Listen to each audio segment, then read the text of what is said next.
I feel like I'm Paul Revere. Gun control is coming. Gun control is coming.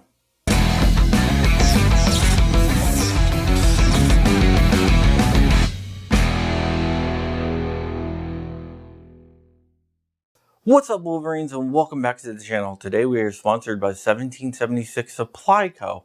If you don't know, 1776 Supply Co. is where you can get all your gun building needs, from P80 frames to parts.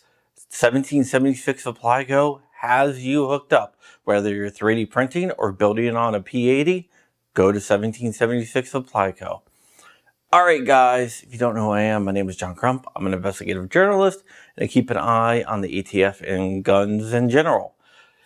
If you can do me a big favor, like, comment, and subscribe. It really helps get my voice out there, and I would love you very much if you did so.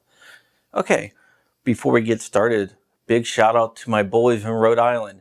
Tomorrow at the Rhode Island State House from 3 to 7 p.m., there will be a 2A rally. If you don't know, in Rhode Island, they're trying to impose all these draconian laws, and they are standing up by having a rally tomorrow.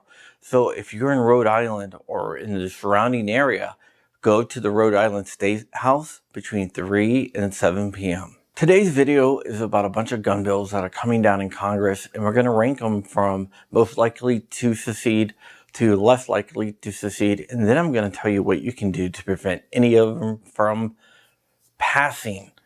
Okay, let's just jump right into it and talk about the first gun control measure, and that is gun confiscation laws, also known as red flag laws. We don't know if it will be a national red flag law or a bill that funds local red flag laws. They might even change the name to yellow flag laws, which is still red flag gun confiscation laws, but with a more palatable name to gun owners. Susan Collins of Maine is a big supporter of this, and I do see this going through the House, and I do think it has an extremely good chance to get through the Senate. In fact, Lindsey Graham and Cindy Blumenthal are negotiating on this. So this is the one that we really need to keep an eye on. The second bill that has a good chance of passing is raising the minimum age to buy a semi-automatic rifle from 18 to 21. Democrats are using the tragedies in Buffalo and Texas to try to pass this law because those guys were under 21. Even though that the military can carry fully automatic weapons, rocket launchers, and tanks at 18, they are trying to pass a law that says that you have to be 21 to buy a semi-automatic rifle, which is a violation of your rights. Even if you're not under 21, it's still a violation of your rights because it is a right that we all have. Another compromise bill, and I call them compromise bills because Republicans see these as compromises to prevent other gun laws. But, you know, a compromise is when I get something and you get something and we meet in the middle. These aren't compromises. These are giving up rights with getting nothing back. So I don't know why they like to call them compromises, but they do. And this bill is a Safe Storage Act. A Safe Storage Act would require you to lock up your firearms. And there's all sorts of civil penalties and everything else if your firearm gets stolen and it's used in a crime and whatnot, if it's not properly secure. A lot of Republicans back this bill, and this is one that we will have to fight on. Another one is a bump stock ban. Okay, I know. ATF has already banned bump stocks. But there is a case that has been petitioned to the Supreme Court by Gun Owners of America and lead attorney Rob Chicken Farmer Olson. Yes, he is a friend and he does raise chickens. And that has a great chance of succeeding. They're attacking it on Chevron deference. And the people on the Supreme Court seem to have a huge issue with Chevron deference. I think Olson and GOA can win this, and I think the Democrats think that too. So that's why they introduced a bump stock ban. This would be another compromise bill because what they would say is, hey, the ATF has already banned bump stocks, So what could it hurt? Give us this. Now let's get into 3D printing and 80s. They want all 3D printed firearms in 80s to be serialized. So if you buy a P80, it would need to be serialized. If you print a ARC, you would need to serialize it, which is absolutely ridiculous, because how can you enforce that? Answer is you can't. That does have a chance of passing through the Senate. I think it will pass through the House. Now let's get into the less likely bills to pass. The first one is a magazine ban of magazines holding more than 10 rounds. I do see this getting through the House. I don't think it will get through the Senate at all. But once again, you never know, because Republicans are weak-kneed and they seem to give in a lot. A lot more than the Democrats, I'll tell you. And also, there is a repeat.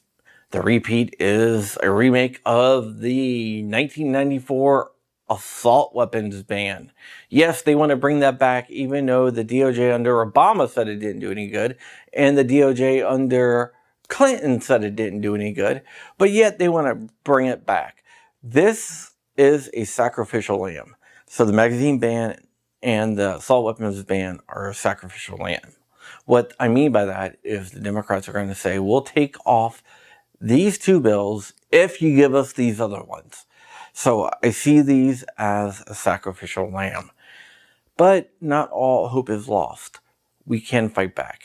I'm going to tell you how to fight back. We need to put pressure on our representatives not to bend a knee to the anti-liberty coalition. And there's a few senators that are out there that we really need to hit. One is John Cornyn of Texas. Then you have the Senate Minority Leader, Mitch McConnell of Kentucky. We need to really put pressure on them. And then there's Lindsey Graham of South Carolina and Susan Collins of Maine. We really need to put pressure on these guys. I'm going to list the phone number of the Senate switchboard below so you can give a call to your two senators. Also, I'm going to link to the GOA website where you can send a letter to your representatives to tell them that you will not stand for any type of gun control, and you will primary their asses if they vote for any type of gun control. Like our brothers and sisters in Rhode Island, it is time to stand up. I always say, stay ever vigilant, stay ever free at the end of every video. And what that means is freedom requires vigilance. And if you're vigilant, you can remain free. The moment you drop your vigilance and you stop being vigilant, you will lose your freedom, because there are forces that want to take away your freedom and they want to put you into servitude. So never, ever forget that. And I always say, stay in the fight. And when I say stay in the fight, I mean stay engaged, stay informed, and stay active. Just giving $25 here or $25 there to a pro-gun organization does help, but that's not the end-all goal. The best thing you can do is to get active in your local community as a pro-gun activist.